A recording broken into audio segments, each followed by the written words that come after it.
Hey, thanks again for pressing play. Welcome once again to another edition of the Sun's Jam Session Podcast. My name is John Voyden, managing editor of brightsideofthesun.com. And I'm going to be solo on this one. Matthew is out of town, and I didn't really seek anybody out to be a co-host, so I hope you're okay with just little old me tonight. Don't know how long this one's going to go. Not feeling great, especially after watching what just happened between the Phoenix Suns and the Portland Trailblazers. And as the benches are kind of, cleared for Phoenix, they waved the white towel with 5 minutes left in the game. The news drops from Shams Charania that Luka Doncic has been traded to the Los Angeles Lakers. So a shitty day and a shitty game just got shittier. And we're going to talk about all that shit right here on the Suns Jam Session Podcast. So subscribe, rate, review, or don't. I don't care. I'm dead inside.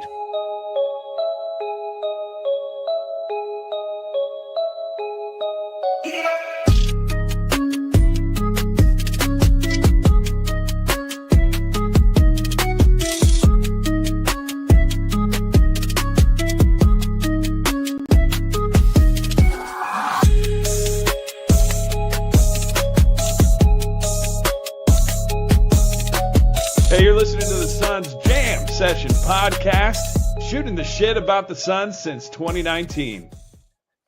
All right, I don't know where to start, so I guess I'll start with the game. The Suns losing on the second night of a back-to-back against the Portland Trailblazers.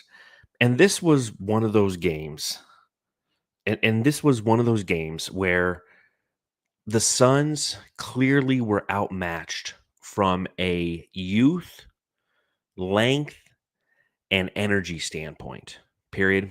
I understand it's the second night of a back-to-back. And after doing a really good job against the Golden State Warriors and giving Suns fans a little faith and a little hope after that game, you almost felt like the letdown was coming. And I saw it right from the tip. The Trailblazers possess length, and every player on their team just looked bigger than Phoenix. And as the game progressed, you saw that the Suns didn't have the energy to stop the measly Trailblazers, a team that, granted, they're now 8-1 in their last 9 or 7-1 in their last 8. They're a team that's playing well and they're finding themselves. And it just leaves you with more questions rather than answers for this Phoenix Suns team. Because this Suns team looks old. And all I can think is when the postseason comes around, especially in those first couple rounds where you're playing every other night, can Phoenix hold up? And the answer is no. And that's where we're kind of at with this Phoenix Suns team. That's just the reality of it. When was it over? And you could say that this one was over in the second quarter when the Suns only scored 19 points and they gave up 30. And they gave up 31 in the first, 30 in the second, 37 in the third, 29 in the fourth. Almost a clean sweep of 30 pointers for the Portland Trailblazers, a team that entered 19-29 and 11-13 at home. But it while it felt like it could almost be over in the second quarter, it was the beginning of the third where you knew it was over because Devin Booker played fantastic in the third quarter. 18 points, that's a season high for Booker in a quarter. And he was unstoppable offensively, but no one on his team, himself included, played any defense whatsoever. And Portland, if the Suns missed a shot, getting out and running. And then when the Suns were abiding, but with just lazy passes, they were getting out and running.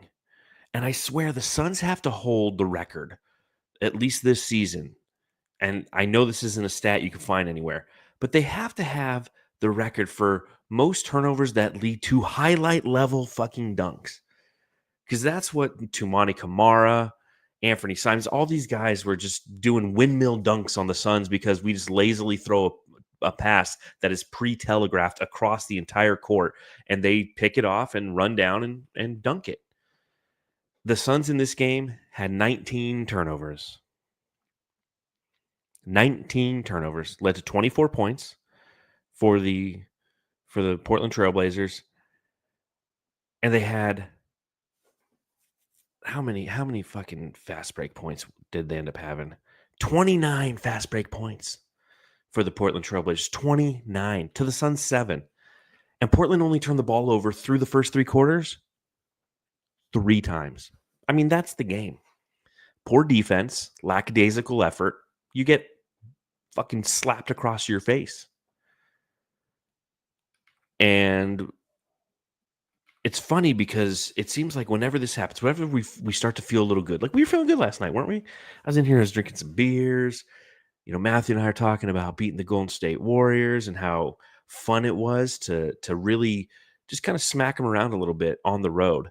And you can't even enjoy it for 24 hours because the Suns come out and put forth just a piss poor effort in nearly every capacity of the game, in nearly every capacity.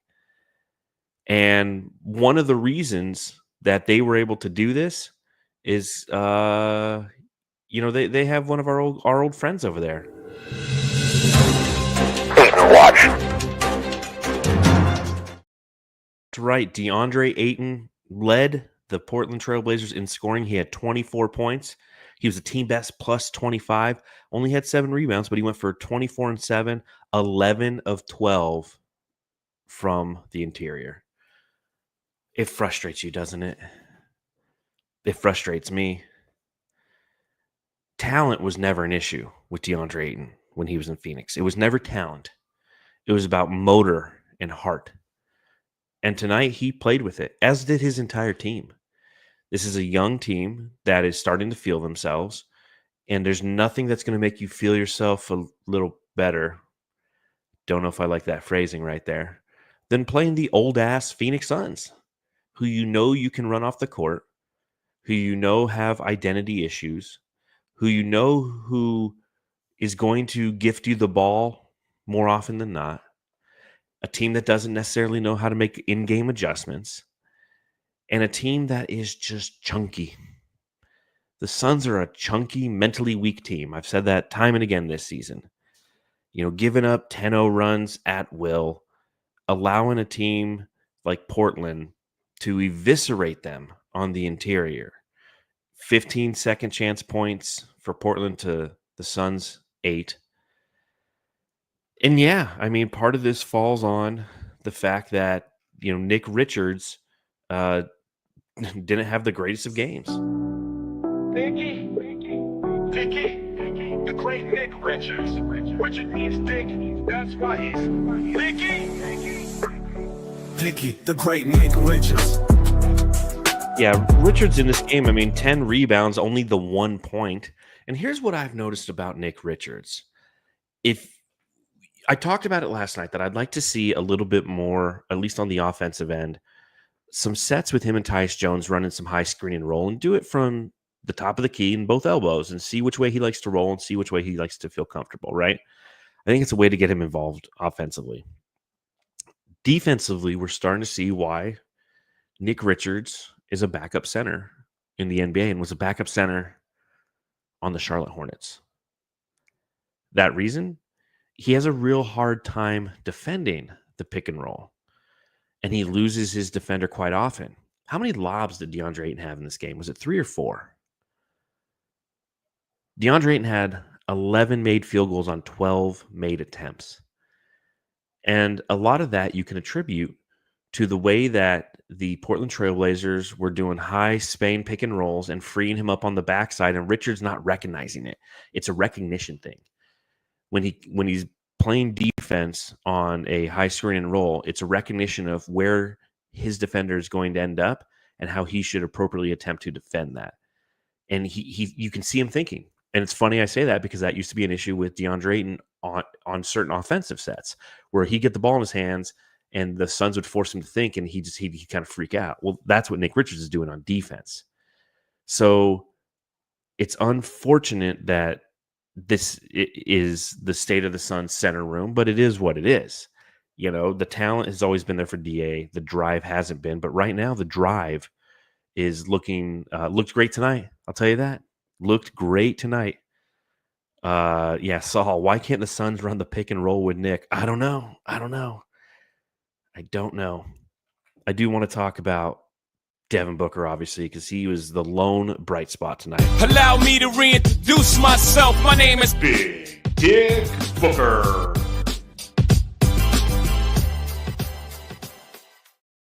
It's 37 points for Devin Booker tonight, 11 of 18 from the field, 2 of 6 from beyond the arc.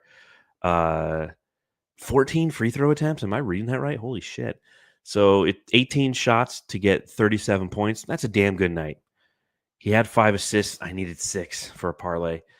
And I think, don't quote me on this, and perhaps the Jamsters could tell me in the chat the correct number, but I think he's only like 23 points away from surpassing Walter Davis's iconic mark, the franchise all-time leading scorer mark that stood since the 80s, which is 15,666. Be nice to not have that number anymore. So he should, in the next game, surpass that. And this is where I feel that, again, the team kind of failed him tonight. He put them on his shoulders and said, hey, I'll be the offense that we need, but we as a team, himself included, need to play quality defense, and they just couldn't. They simply couldn't in this game. It was really disappointing to be down by 27 at one point in this game. But to his credit, Devin Booker had a stellar game, and that's back-to-back games after being, quote-unquote, snubbed from the All-Star game, that Booker is starting to cook. And that's a good sign for Phoenix. And you have to recognize the good signs. And, I mean, we're recognizing all the bad signs. You have to recognize the good signs, too. And Booker played a stellar game in this one. Unfortunately, just the team overall had a really rough go of it. Gosh, it's already 12 minutes in. Let's see. Is there anybody else I really want? Like, this game is just one of those ones, I'll say it like this. This is one of those games and you've heard people say this over and over again. Proverbially, you just want to crumble up the stat sheet, throw it in the garbage, be like, we'll go get them next time. And we'll see, because we're playing literally the same exact team in 2 days in Portland again. So we'll see if there's any adjustments that will be made, or Phoenix will just be run out of the Moda Center once again by youth and length, their Achilles heel. I didn't do a subreddit stakeout. Again, not feeling great. So I'll talk Jamstar really quick.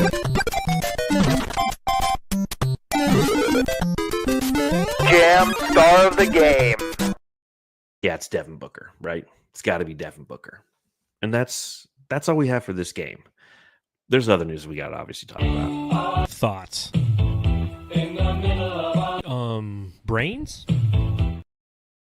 Okay, so obviously Suns lose is what it is. 25 and 23 on the season. Sucks, okay?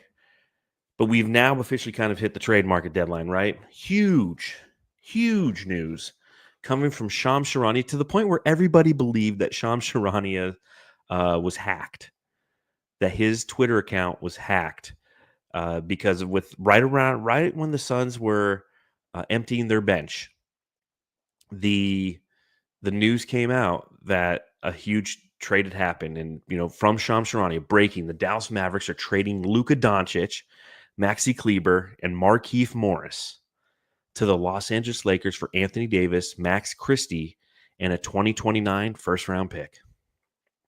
And it's a 3-team deal that is going to include the Utah Jazz. The Utah Jazz get a Clippers second and a Mavericks second in 2025, as well as Jalen Hood-Schifino in this deal. But obviously the big news here is the fact that Luka Doncic is going to be a Laker. Respectfully, what the fuck? What the fuck, NBA? I get that Anthony Davis is a big name. I get it.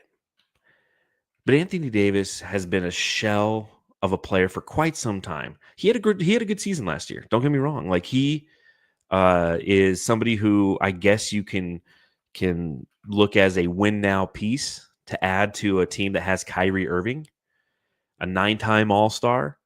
This season, hasn't played in a couple games, but this season he's averaging 25.7 and 11.9 rebounds, 2.1 blocks per game. I mean, he's a talented player.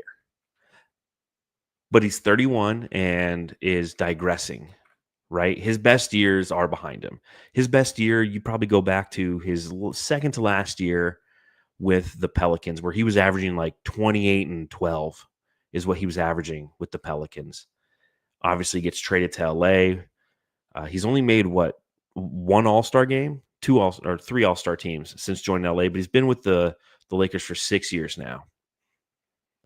So he's definitely a piece.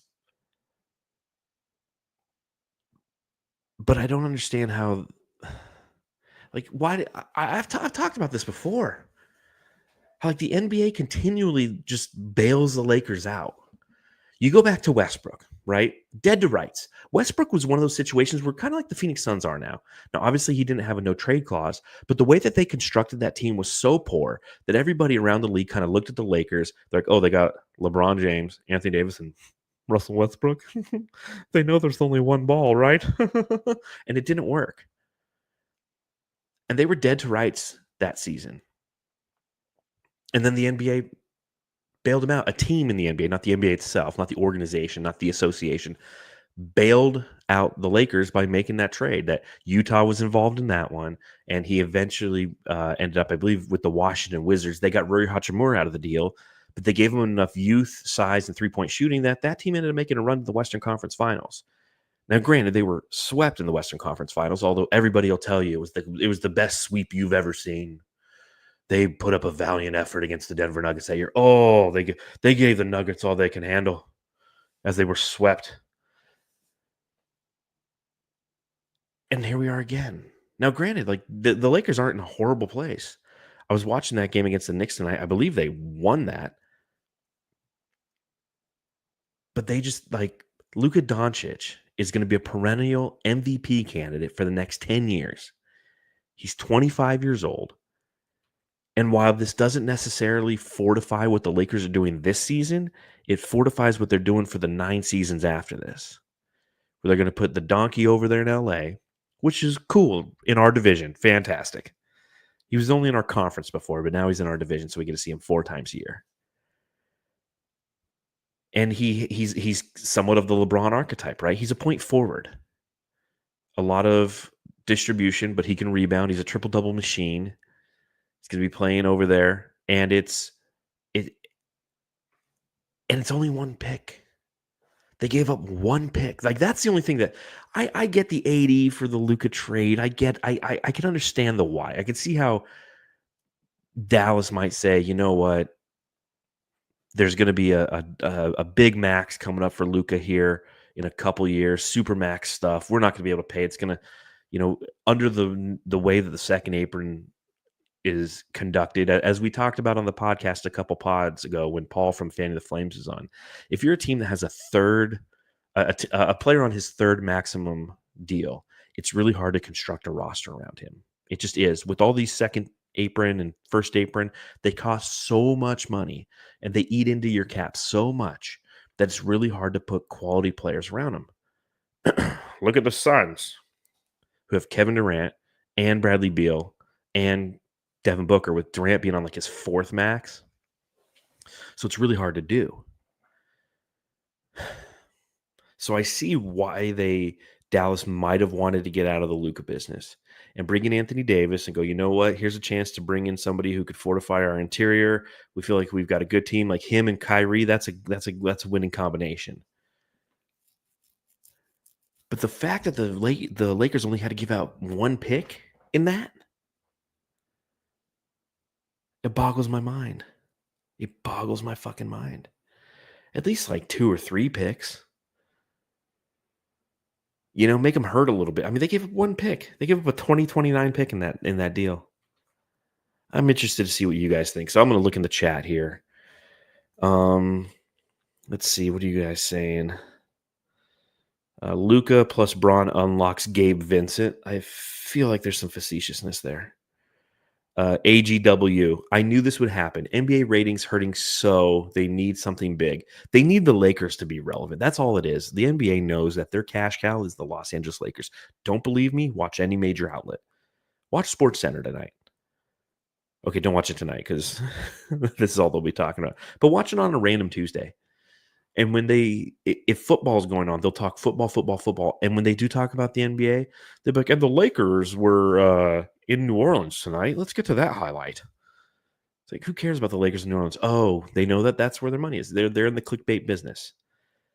So I saw the NBA is rigged. Yeah, I've been saying, I literally was having this conversation with a coworker this week.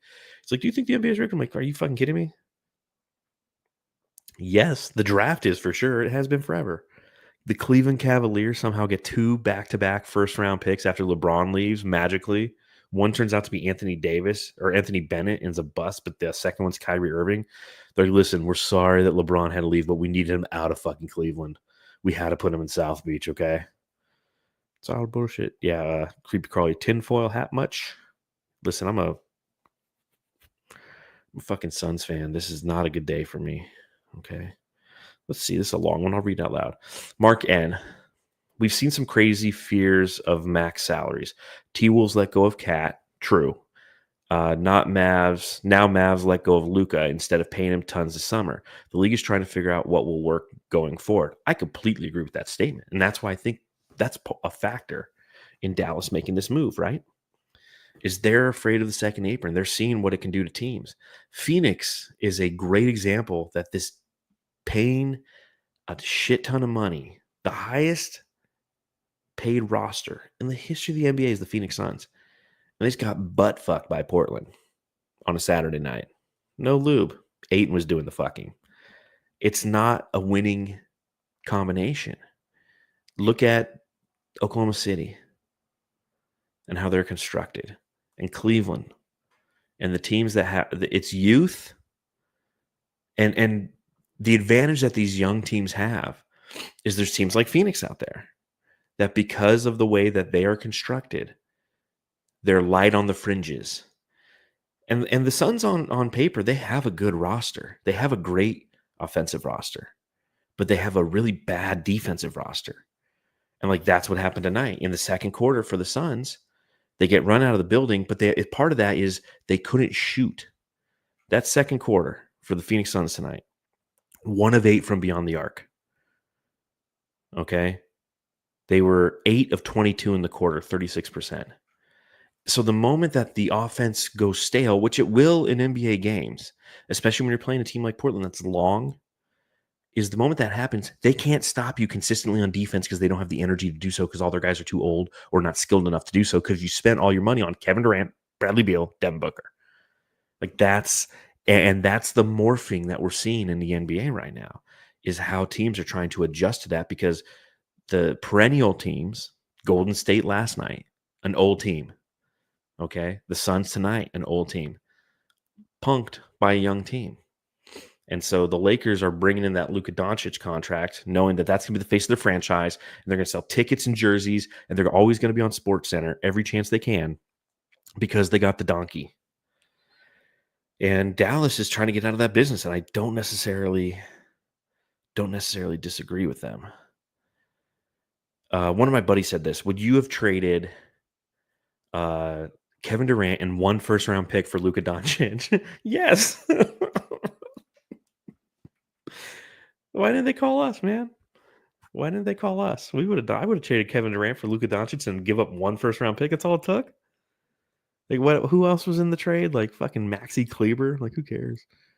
Max Christie. So, all right, I know we can't stack salaries, obviously, because we're a second apron team. But like, I'd give up KD and Max Christie. What's Max Christie making? Like nothing. Like even if he's like $10 million a year, I'm like, all right, give up him and Royce O'Neal. Give up KD and Royce O'Neal in a first and get Luka Doncic and Maxi Kleber. Like, and Markieff Morris is in the deal. I think that's hysterical. Oh, my Atlanta. This league, I'm telling you, man, it's tough. All right, let's see. Greg Brown, rebuild starts now. Waiting to stretch Beal. Yeah, waiving and stretching him is going to be extremely expensive and something you're not going to be able to do until like the end of next year, which sucks. Everyone's just saying, "Oh, well, Luka's fat." Okay, yeah, he's still going to put up a triple double. His fat ass is going to go over a triple double. If he's so fat, why can't we stop him? Lakers like the Chiefs of the NBA, says Chancellor Van Dam. No, because they win. They cheat to win. I get what you're saying. They're like the Lakers. The league helps them out. Yeah. Oh well. I don't know. Well, we'll see what happens. Obviously, this week it's the trade deadline. We will be here live on the Suns Jam Session podcast if any big deal happens. And I have a feeling this is going to be kind of a crazy one. It really is. I mean, it already is crazy. Fucking Luka Doncic just got traded. Like, what the fuck? How's that fair? I hate the NBA. I'm gonna start to do a baseball podcast or something.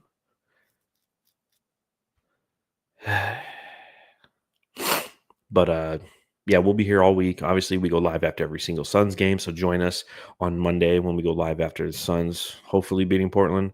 If not, man, that sucks. That sucks. And then just what moves the Suns are going to make, because it's, every team is afraid of the second apron right now. You see it with this Luka move. You see it. Dallas is afraid of that second apron. And now they're like, hey, we got Kyrie and AD. Maybe we can do something. It's not a bad thought process. But the only team that's not scared is the Phoenix Suns. And we're not a good basketball team. We have our moments, but tonight was not one of those moments. So if you get a chance, head over to our YouTube page, youtube.com/@SunsJam. Give us a like, subscribe, put on that bell notification, especially this week. It's a good week if you're a YouTube fan of ours to hit that bell notifications, because it can notify you once we go live, so you can hop in and react right along with us. Again, sorry, I'm not feeling too great tonight, but again, my name is John Voida, managing editor, brightsideofthesun.com. And looking forward to just seeing what happens this week. Or am I? I don't know. Go home and love your